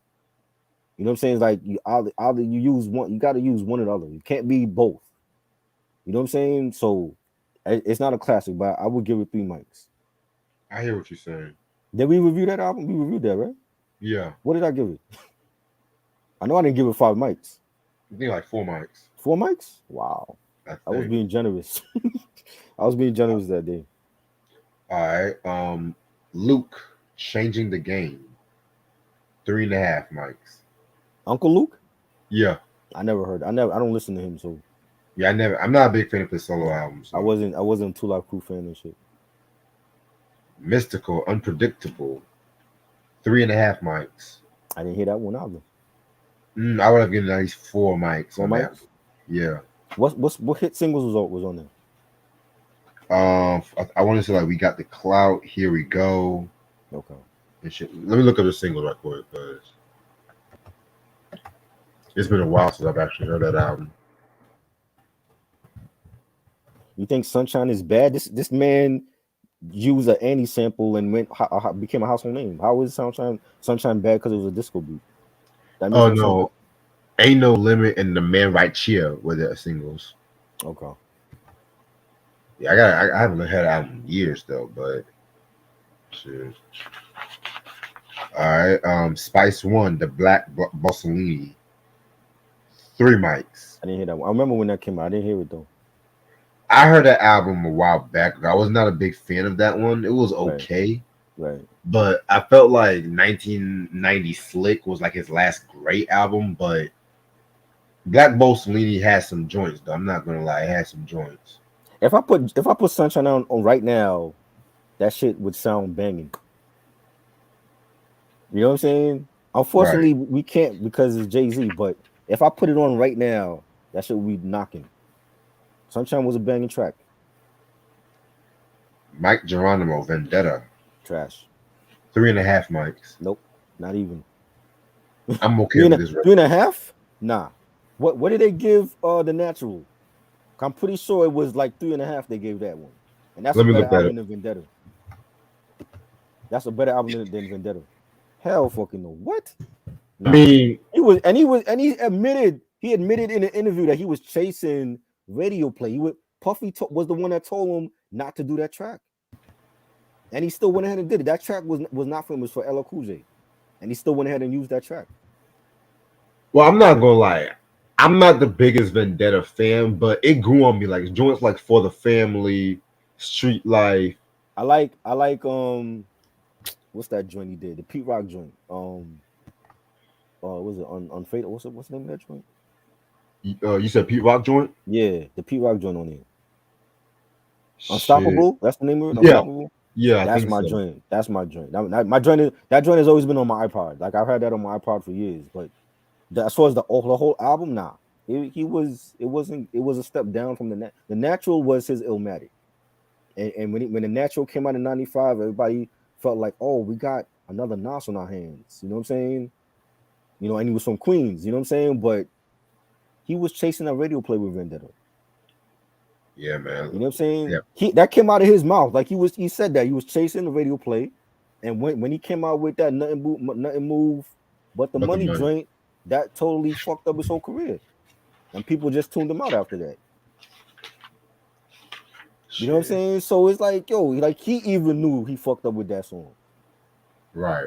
Despite what the fans thought about Vendetta. He know that he fucked up with that album. Shoot. You know? MJG, No More Glory. That's a dope album. 3.5. That's a dope solo album. Yeah. That's a dope solo album. That's underrated. You know, when they took their little break and 8 Ball did the Lost double album and MJ did the No More Glory. That's another solo album out here nobody mentioned. You know what I'm saying? That's a dope solo album. I like never heard. Yeah, the production is dope. It has that Suave House, vibe to it. You got some dope tracks on there. Right. Yeah. Give me one quick second.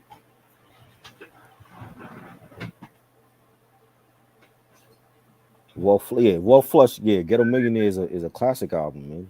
Way better than Vendetta. Definitely.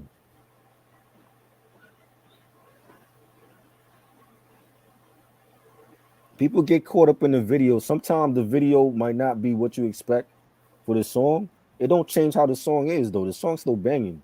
I people it's Hype Williams at that time. I didn't really see nothing wrong with the video except for like that green blazer he was wearing that was tacky.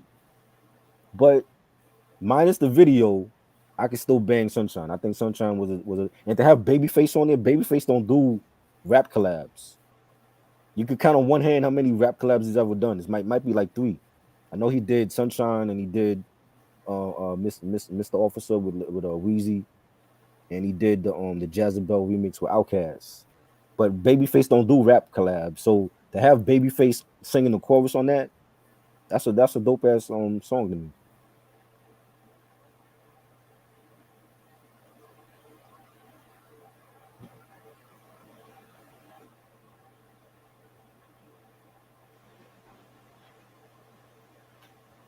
'97 was the year of the shiny suits. Yeah, there was a lot of shit that was coming, a lot of like radio shit that was coming out at that time. Thanks to Puffy.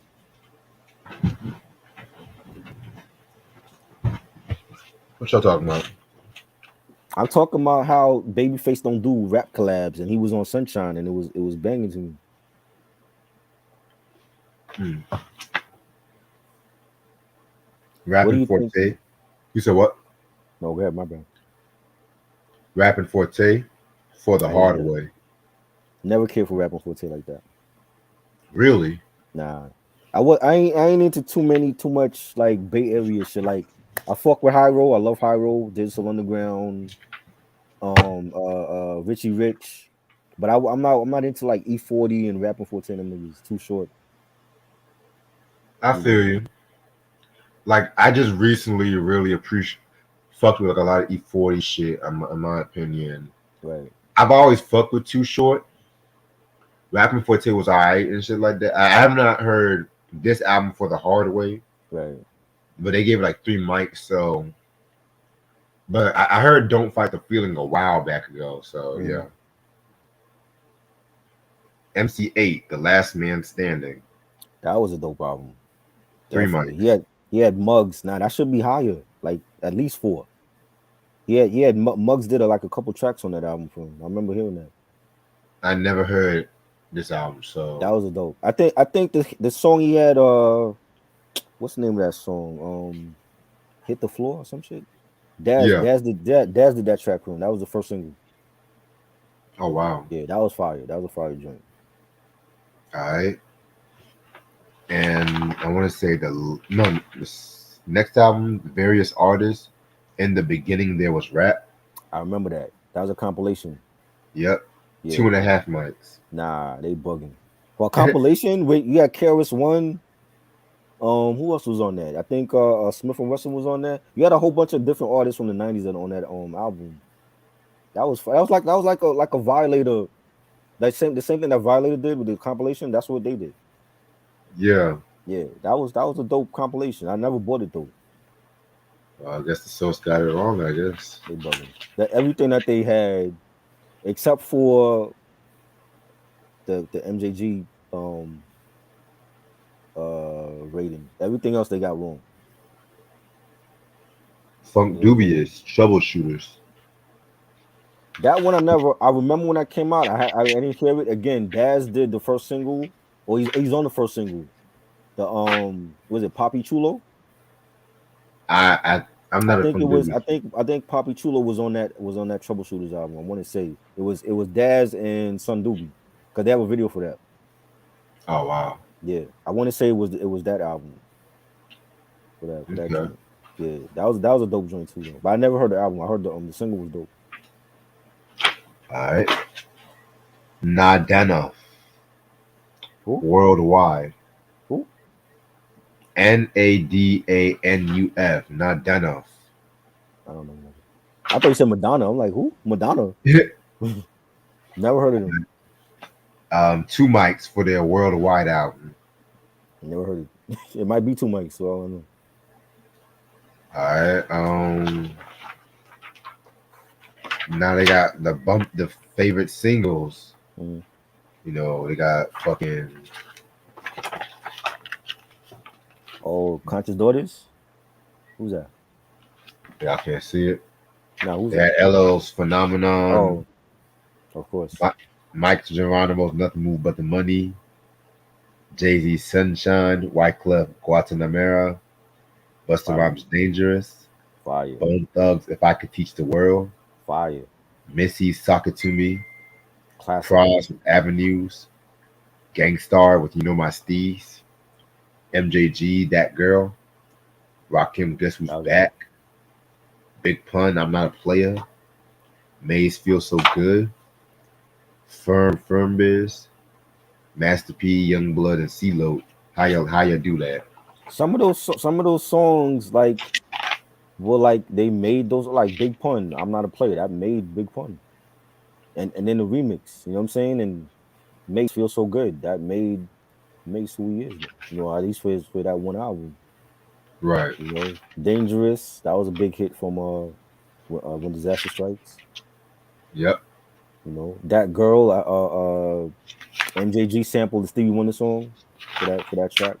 Really? Okay. Yeah, cause there's a video for that too. All right. Yeah, that's pretty much it with this one. Yeah, they got it wrong in that issue. They got What else? the album reviews wrong in that issue. What else is new? What do I think about Slaka? I never heard of these people. The Beach Owl, never heard of them. 24 Karat Golden, never heard of them. I reviewed Capital Punishment a while back. Sam. We already know it's a classic album. What do you expect me to give it like 3 mics or some shit? Well, I'm giving it 5 mics. You know. I'm gonna stay on for like another 5 minutes. What do you think about MC Breed? I don't. He was okay. I wasn't really a big fan of him. Yeah, me neither. I wasn't a big fan of him like that either. He was cool. Rest in peace, MC Breed.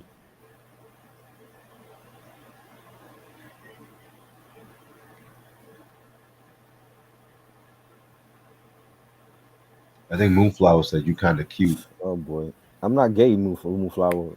In case you didn't get the memo. Okay, I'm a straight man, but thanks for the compliment. I was surprised BJ likes Guns N' Roses on some real shit. Of course, you would just want to discuss a group that I don't care for. I I didn't say a breakdown. I'm not gonna do a breakdown on You're them not gonna because do a like breakdown? no, because Oh, I yeah. reviewed everything except Spaghetti Incident. What happened with that? You kept me up like months ago about that. Oh, you wanted to talk about the spaghetti incident. That's coming. It's coming. Oh, It's gonna come. oh boy. Yeah, I'm not a fan of Guns N' Roses like that. So I know. that was. Uh, I think you're doing this on shit on purpose.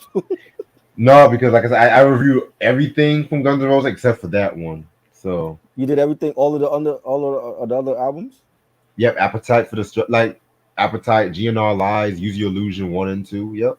Did we do that or you did that solo? I don't Solo. remember. Okay.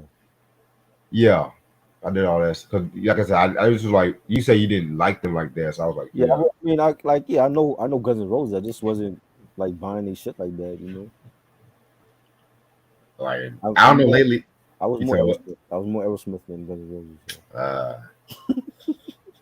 I don't know. Lately, I've been in a GNR mood lately and shit like I that. don't like I don't like Metallica or Guns N' Roses. So I could care less. Metallica, No, I don't like Metallica. No, that's kind of hard, man. That's kind of. no. I'm staying in my lane when it comes to alternative rock. That's my lane. When you I'm start just gonna talking be real. about hard rock and Metallica and fucking Black Sabbath, that's not me. Well, you don't like Black Sabbath either? No, Ah, I know. hold I mean, on, wait. the Osbournes. I watched the Osbournes. I used to watch that show. I thought Ozzy Osbourne was hilarious on that show, but I was never a Black Sabbath fan. That was not for me. What? No, Wow. no. Linkin Park definitely. Linkin Park is one of my favorite group bands. Lincoln.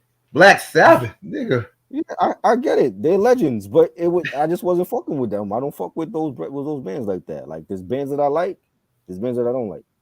You Oh man, know I'm surprised, what? man. Aerosmith, I fuck with Aerosmith. I like them. Mhm. I like Queen. I fuck with Queen. Now you Okay. say you down to do a Queen discography? I'm down for that because I fuck with Queen. Oh, really? Okay, cool. Yes, Queen is I fuck with them definitely. Okay, You know, cool. Not at the Opera, classic. You know, News of the World, classic album. I fuck with Queen. I'm more for the game nigga.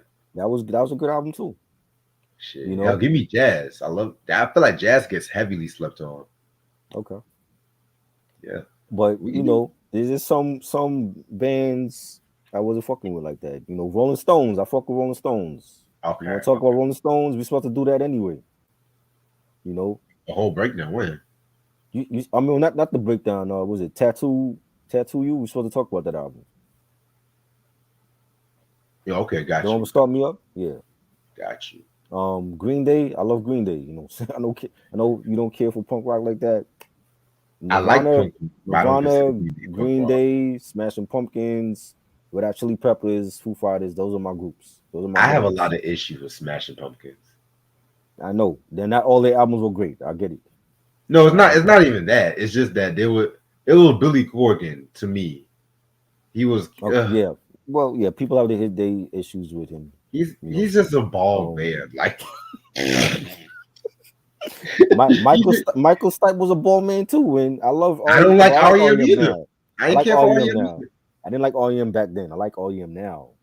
That's why I say like Overrated. shit can grow on you years later. You know what I'm saying? So Ding ding ding ding ding. I fuck with REM. Um, yeah, you know what I'm saying. I Van thought about that. Halen. I like Van Halen '84 album, but as far as the other shit, I ain't care for the other shit. But the See '84 now, album to me was a great album. let me tell you something about Van Halen though. Van Halen would the archetypes for a lot of these rock bands that Yeah, you like they and shit. was they they Especially was Green Day and shit. they was. I know that. You got to give them their props. They've been around. A lot of these bands been around for over 20, 30 years, so they're From legends. from I just wasn't 70 fucking with them. from 78 to 84, they were the best band alive. Red Hot Chili Peppers, great Love them. band. I fuck with them. Limp Bizkit, I'm a huge fan of Limp Bizkit from the beginning. I ain't talking about fucking Nookie Limp Bizkit. I'm talking about $3 bill Limp Bizkit. You know what I'm saying? Yeah, we could go on for a whole how many fucking bands that I fuck with, but as far as like the hard rock, I wasn't really a fan of hard rock bands like that. Genesis, I fuck with. You want to do Genesis breakdown? I'm down for Genesis. I'm not a fan of You're not a Genesis. fan of Genesis. See, a lot of the bands I fuck with, you don't like. No, okay. Name one band. Just name one band we haven't talked about. Just say one band. I'll tell One you my band, Linkin Park. we can do a Linkin Park. I don't mind. I Oh, fuck with Linkin. I said Linkin Park. I fuck with. Yeah, yeah, but you said you didn't like all their stuff though. yeah. I mostly prefer the earlier shit, but I have no Well, issue okay, so against them. at what album did you stop fucking with them? Was it Minutes After Midnight or was it like before then? Maybe Minutes After Midnight, but I'm not. I have to re-listen to that shit to give you a Okay, good answer because they're not really my band. I will listen to when I right. really want to like listen to that. They did change their style though. I would say that because Yeah. especially in the 2010s when EDM was a thing, they did incorporate EDM into it, and that wasn't done before. They were always the new metal, the rap rock, and they incorporated the EDM sound into albums like Living Things and A Thousand Suns. So they did change their set, but so did Maroon 5. They changed their sound Don't, also. don't You know even what I'm get me saying? started on them. And I know you don't fuck with them. I love Maroon 5, but they did change their sound to be trendy and whatever is trendy now, that's how they go about doing their music. And it wasn't like that before. You know what I'm saying? So Okay, there's bands that they change their sound. Another group, 30 Seconds to Mars, they changed their sound also to never be heard them. trendy. That's Jared Leto's group. The actor Jared Leto, they changed their sound. If you listen like from their first album to now, their last album that came out, they had like a trap alternative rock sound. So like he was like basically singing over trap beats. And that's definitely not them. Ew. You know what I'm saying? So yeah, like there's a lot of groups that change their sound to be trendy now with whatever's hot. And Let me that's the ask part I don't like. you like Poison? No. Okay, all right. Okay, we agree on one. I know, Poison, White Snake. I know those groups. I just don't fuck with them. Okay, we can agree on that. Okay. Well, I like Def Leppard and Motley Crue. Motley Crue, I watched the Motley Crue biopic on Netflix, so I'm familiar with them and some of their songs. Yeah, but to me, Def Leppard were the best hair metal band. If you ask me, Right. especially with what they went through, like in terms of like what they went through, and they still Mhm. managed to be on top. Right. Like I don't consider Guns N' Roses hair metal. I'm sorry. I have to admit they're not hair metal. They were too badass to be hair metal. Right. What about Van Halen? Hell no, No. no. And Yeah. people do want to classify them as hair metal, but they were just straight up rock. It was just that it was just like with David Lee Roth's flamboyancy as a front man, it was something different. Mm. And with them having long hair, people always want to say, "Oh, if you have long hair, you're hair metal and shit." That kind of pissing me off and Right. shit. Because to me, hair metal is like motherfuckers just talking about their looks or these Right. cheesy ass love songs. Nirvana had long hair. They wasn't a hair metal band. My point exactly. See, So and they weren't doing that fucking shit. They were. right. We have to talk. I forgot to Mm. mention. We got to talk about Bleach. That's the one rock album I keep forgetting to talk about. Yeah. The Bleach album. Yeah, the very Yeah. first one. That way we can just finish up. What do you both think about Squirrel Nut Zippers? And I don't know none of these groups. I don't know Cherry none Poppin' of Daddy. Who the that fuck is that? hee haw. I don't know none of that hee haw shit you talking about, man. I don't know. Squirrel nuts. I'm hearing squirrel nuts, zippers, cherry popping. Like what the Anthrax. I fuck? wasn't into Anthrax either. I just like the song they did with Public Enemy. Anthrax was okay. I'm familiar with some of their shit, like, but next to Metallica and Megadeth, they're not like my favorites. I'm not gonna lie. Chicago. I don't listen to Chicago either. I liked them before they became pussies. You gotta get like. I don't listen to everything. Like there's artists that I love and there's artists that I don't like. But Nine Inch Nails. I fuck with 9 Inch Nails. Yeah. Yes. Rock group we fuck with. Oh, Okay. You like Duran Duran? No. I'm not gonna lie. They have some songs I enjoy, Mm-hmm. but I might have to take a look on their albums though, just Okay. because I've heard some things I wouldn't intrigue. You like Kansas? No. You like Heart? I know some of their songs. I haven't heard all of their stuff, but I think that's a group that I could get into. Same. And Fleetwood Mac. I know some of their stuff. Yes. A lot of people kind of say Heart was like the female equivalent to Led Zeppelin during the Right. 70s and shit. So. Right. Pink Floyd. I'm not gonna lie. When they did the whole ballads too, I kind of fuck with them when they did the ballads because Ann Wilson can sing and shit. Pink Floyd. Like Yes. that? Okay. Oh yes. Okay. Fucking yes. There's bands that we could talk about. It's just that we have to find and compromise those bands that we like. Because there's bands that I like that you don't like, and it's vice versa. So we gotta meet in the middle where we can talk about like the Beatles. I love the Beatles, or Pink Floyd group bands like that. Well, we did have a common ground with Rage Against the Machine. Yes, remember? yes, that was great. That was one of my favorites this year because I love Rage. Yeah, and I do plan on talking about David Bowie, the Berlin trilogy. I like David Bowie. Yeah. Do plan on talking about that one? Okay. Well, Q, or not Q. Sam. The Apache Mode. I've never gotten into them. They were too. Depeche Mode. I know some of their shit. I don't know all of their stuff though.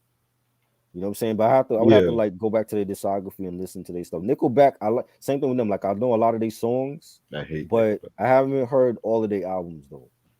And they kind of like fell off like 2010s, I would say. Maybe before then. All I know about Nickelback is they were like a grungy post-grunge, then they became pussies. Like they had the Chicago syndrome. Mm-hmm. Cause I know somebody in the chat mentioned Chicago. I loved them when they were Jazzy. Right. Saturday in the Park. Does anybody really know what time it is? 25 or 6 to 4.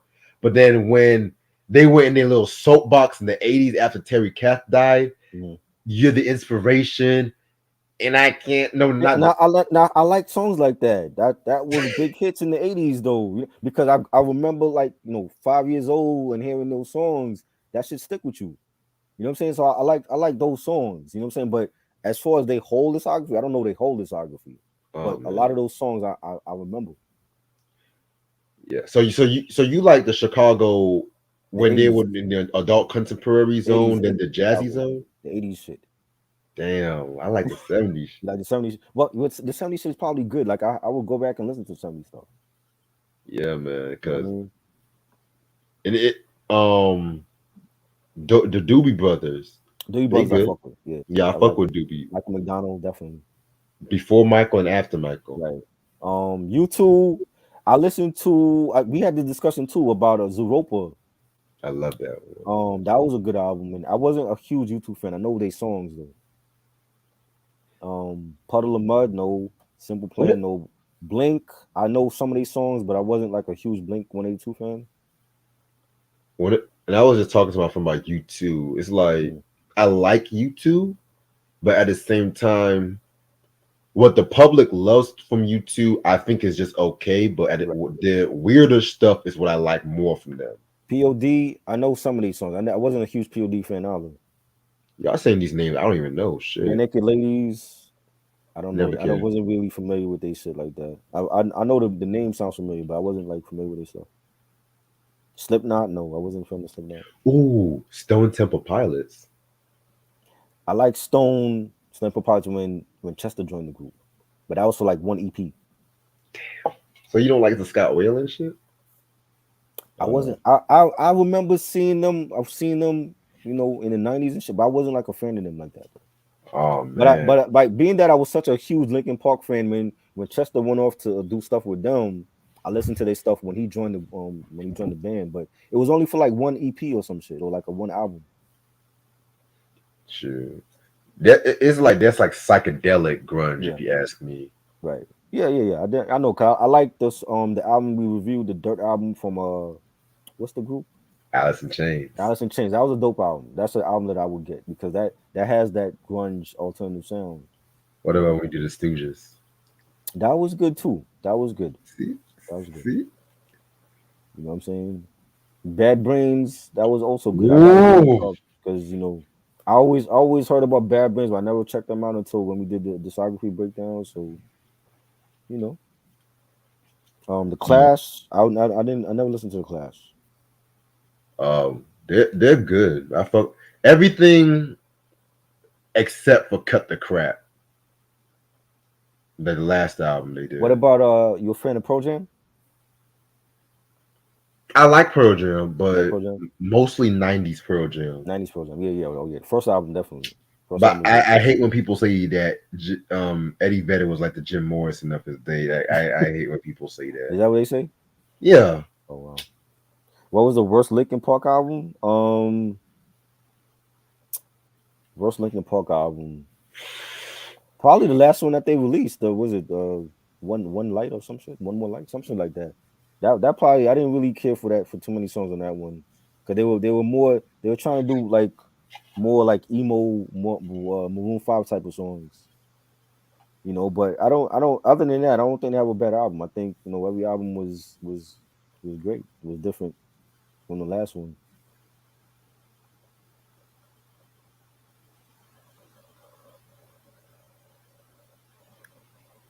Creed, I wasn't a fan of Creed. I hate Creed. Sandinista, the Clash album. Believe it or not, that's actually my favorite Clash album. Believe it or not, Sam. But yeah, I'm actually about to call this a night because I am getting kind of hungry and stuff. So, all right. So we're gonna come back on Tuesday and shit like that. We're gonna have our first dancehall review Yeah, and shit. But I'm not really gonna say which dancehall album we're yeah. gonna I talk don't even. about. Oh yeah, I do. Why just say we off? I forgot. Wait, you say you know or you don't? No, I remember. I remember. Okay. What you said. Yes, sir. I really cannot wait to talk about dancehall, something different and Yeah, shit. yeah, Yeah. yeah. That's gonna be on Tuesday. Thursday, we're gonna have a little Christmas show. Yeah. Ashley's gonna come and join us. We're gonna talk about a Christmas album. That's not Mariah. Do y'all have it too or no? Huh? Y'all got the album for it or no? Let me double check. Hold on. I got the album. I know I got some boy. Blah, blah, blah, blah. Damn, I don't have the album. But you say you got it? Yeah, I got it. Okay, that's good enough for me. All right, and Set the date up. Tuesday and then Thursday. We just said it. yep. And then I did hear Alicia Keys' Keys album. Yes, I got to hear the second disc. I heard the first one. Okay. That's actually something I would announce, but that's gonna be next week. I'm not gonna say what day, Okay. but that album I have a lot to say. That's all I'm gonna say. If I don't think he knows me. Okay, you No, wait it's for not that. Buju. It's not Buju. Or maybe it is. Maybe it No. is. I already know what it is. It's not Buju. That'll be next year. That's next year. Yes, sir. But yeah, I'm trying to end this year off with a bang and shit. I might even do like a video every day next week Right. and shit. Why do Like I think of this song "Land of the Privileged"? Who did that again? that's my song. Who's "Land of the Privileged"? The land of the non-privileged. That song. Who's that? That's I did this song. Remember? Oh, Yeah. I'm thinking, like it's one of a rock band. That "Land of the Privileged" was dope. That was a dope song. Um, Reg is on the roll right now, man. You gotta just keep up that momentum and roll out Yeah. the whole project that people been wanting to hear. Yes, sir. As soon as you drop that shit went like, was it like 2.3K or some shit? It Mm-hmm. did like some crazy numbers when he put it on YouTube. So, Hell yeah. you know, Ronnie says Shabba ranks. Maybe it is Shabba. Maybe it's not Shabba. how you know? You in the group chat with us? How you know what we doing? I know. I ain't Let's talking find to out you. How on you know what we doing? find out on Tuesday. That's all I want to say. But appreciate this try as usual. By the way, what is that album at? But yeah, this album is out of print. All of their shit is out of print. Oh, right. Well, I Yeah. think they re-released these of DJ I'm the Rapper, didn't they? Oh yeah, the two disc, yeah. Yeah. So, but this one's kind of relatively cheap and shit. So if you can find it, Any Beanie definitely, Man? definitely get it. Nah, not yet. Not yet. Beanie Man might be like next year or something. Not yet. Y'all just gonna have to wait a while and We shit. gotta start. We gotta start with the originators first. You know, Yes, Beanie Man sir. we gonna get to at some point. You're gonna get to Patra, Beanie. Right. We're gonna get to all of them. We Yeah. just gotta start off. We're gonna start off with the apples before we get to the top of the tree. You know what I'm Right. saying? Right. But yeah, hope you all have a good night. Yeah. Peace. Peace.